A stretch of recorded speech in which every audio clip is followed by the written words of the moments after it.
जय जय रघुवीर समर्थ. दशक 9 समास 9 संदेह निवारण निरूपण. श्री गुरुभ्यो नमः.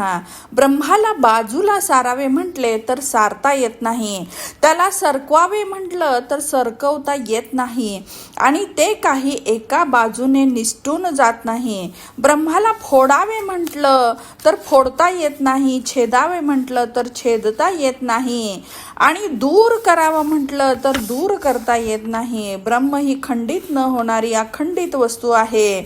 ती एकमेव असल्याने त्यात दुसऱ्या कशाचाही शिरकाव होऊ शकत नाही.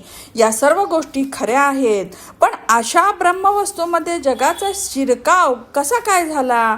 डोंगर, दगडधोंडे, पर्वत, शिखर, अरण्य याने भरलेली पृथ्वी परब्रह्मामध्ये कशी काय निर्माण झाली, आणि पृथ्वी ब्रह्मामध्ये आहे व ब्रह्म पृथ्वीमध्ये व्यापले आहे, अशी ती एकमेकांमध्ये असलेले प्रतीती येते. पृथ्वीने ब्रह्मामध्ये जागा करून घेतली आहे आणि ब्रह्मानेही पृथ्वीला भेदले आहे, ही गोष्ट विचाराने प्रत्यक्ष सिद्ध होते. आता ब्रह्म जगाला भेदले आहे हे म्हणणे योग्यच आहे, पण जग ब्रह्माला भेदले आहे असे म्हणणे मात्र विपरीत वाटते. पृथ्वी काय ब्रह्माला छेदत नाही असे म्हणता येत नाही, कारण जग काही ब्रह्मांडामध्ये लपून छपून राहत नाही, हे सर्वांच्या अनुभवावरून समजून येते. हे कसे काय घडले या जटिल समस्येबद्दल विचार करून सांगा, असा श्रोत्याने आपला संशय व्यक्त केला. आता या प्रश्नाचे उत्तर सांगत आहोत. या मध्ये काही न बोलता लक्ष देऊन ऐका. श्रोते हो, तुम्ही तर कठीण संशय घेतलात. जग नाही म्हणावे तर समोर आहे, अथवा दिसते म्हणून खरे म्हणावे तर नाश पावते, याला तुम्ही काय म्हणता असे विचारताच श्रोत्यांची निरूपण ऐकण्याची उत्कटता वाढून ते म्हणाले, बरं लक्षपूर्वक ऐकतो, सांगा. यावर वक्ता बोलू लागले. योग्य उत्तर सांगत आहोत, ऐका. आकाशात दिवा लावला तर त्या दिवाने आकाशाला बाजूला सारल्यासारखे झाले काय? हे अशक्य, हे जाणा. दिवाच काय, आप, तेज, वायू हे सुद्धा आकाशाला मागे सारू शकत नाहीत. सघन असलेल्या आकाशाचे चलन कसे होईल? अथवा पृथ्वी कठीण असली म्हणून काय झाले? आकाश तिच्या रंध्रारंध्रात भरले आहे. आकाश जगाचे सर्वांग भेदून ठाम राहिले.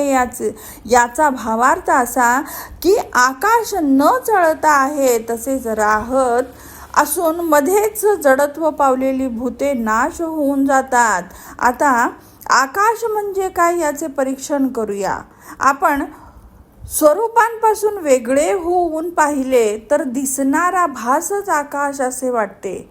वेगळे न राहता ऐक्य पावले तर आकाशच ब्रह्म आहे. म्हणून आकाश काही पृथ्वी इत्यादीमुळे चलन पावत नाही. हे गूढ काही सामान्य गोष्ट नाही. जास्त काय सांगावे, भास झालेल्या ब्रह्माला आकाश असे नाव आले आहे. कल्पना करायला गेलो तर कल्पनेला जे निर्गुण ब्रह्मासारखे वाटते त्याला आकाश असे म्हटले आहे. सारांश, कल्पनेला होणारा तो भास आकाश आहे हे जाणा. स्वयं परब्रह्म हे भासरहित आणि कल्पनारहित आहे. पंचभूतांनी वास केल्यामुळे ब्रह्माला आकाश असे नाव आले आहे. अर्थात भूतांमध्ये व्यापलेला ब्रह्मांशच आकाश होय. पृथ्वी इत्यादी भूत प्रत्यक्ष निर्माण होतात आणि नाशही पावतात. त्यांना सत्य कसे म्हणावे, म्हणून त्यांनी आकाशाला भेदलेच नाही. कल्पांतकाळी पृथ्वी विरघळून पाणी उरते, पाणी जाऊन अग्नी उरतो, अग्नी विझून वायू उरतो, आणि शेवटी वायूही नाश पावतो. अशा तऱ्हेने मिथ्याही आली आणि गेली, त्याने खरी वस्तू वेगळी झाली. हे कसे मान्य होईल? जग भ्रमामुळे प्रत्यक्ष दिसले, तरीही परीक्षण केले तर तेथे काय आहे? अशा भ्रांतीमुळे जग सत्य असे कसे म्हणता येईल? भ्रम हा वस्तुतः काहीही नाहीच असे म्हटल्यावर कोण कोणाला भंगवणार? ते काय, त्याने भ्रम छेदला असे कोणी म्हटले तर मुळात भ्रमच खोटा आहे. भ्रम खोटा आहे असे मान्य केले तर त्यानंतर हवं तर ते छेदले असे म्हणा. आपणच खोटे असणाऱ्यांनी केलेल्या गोष्टीही त्यांच्याप्रमाणेच खोट्या आहेत. या खोटारड्यांनी काहीही कितीही केलं तरा करू द्या, आपले काय गेले केलो असे म्हणत असतानाच ते सर्व अस्तित्वात नाही. ते शहाणे जाणतात. समुद्रामध्ये एक खसखस असल्याप्रमाणे परब्रह्मात जग आहे आणि आपण जेवढी बुद्धी विशाल करून पाहतो तेवढा ब्रह्माचा अनुभव जास्त येऊ लागतो. बुद्धी विस्तीर्ण केली तर आकाश ताब्यात येऊ लागते. त्यावेळी जग हे कवठा इतके दिसते. वृत्ती त्याहीपेक्षा मोठी केली तर पृथ्वी बोरा इतकी दिसून शेवटी वृत्ती ब्रह्माकार झाली तर जग उरतच नाही. आपण विवेकाने विशाल होण्याची अभ्यासाची सीमा ओलांडली की पृथ्वी वटवृक्षाच्या बीजा इतकी दिसते. त्याहीपेक्षा विशालत्वाचा विस्तार झाला तर पृथ्वी वटवृक्षाच्या बीजाचा कोट्यांश आहे असे वाटते आणि आपण परिपूर्ण ब्रह्मच झालो की हे जग नाहीसे होऊन जाते. माणूस भ्रमाने लहान होऊन केवळ देहाच्या आकारा इतका होऊन बसला तर त्याला जग कसे काय कळणार. म्हणून आम्ही तर सांगितल्याप्रमाणे वृत्ती वाढवावी. वाढवत वाढवत शेवटी त्याचा नाश करावा तरच सर्वत्र परिपूर्ण ब्रह्म प्रकट होते. एक गुंजभर सोने आणून त्याचा पत्ता तयार करून त्या पत्र्याने पृथ्वी झाकण्यास गेलो तर त्या किंचित सोन्याची अवस्था काय होईल हे माहीत आहे का.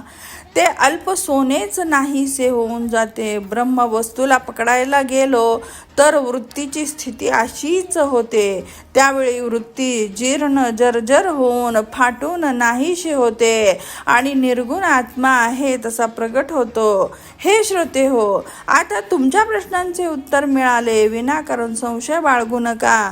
अजूनही संशय असेल तर विवेक करा. विवेकानेच संशय नाहीसा होतो. विवेकानेच समाधान होते. विवेकाने आत्मनिवेदन घडून मोक्ष प्राप्ती होते आणि शेवटी तो मोक्ष ही सापेक्ष असणारे पूर्व पक्ष असे जाणून सोडून दिल्यावर सिद्धांत असणारे आत्मस्वरूप प्राप्त होते.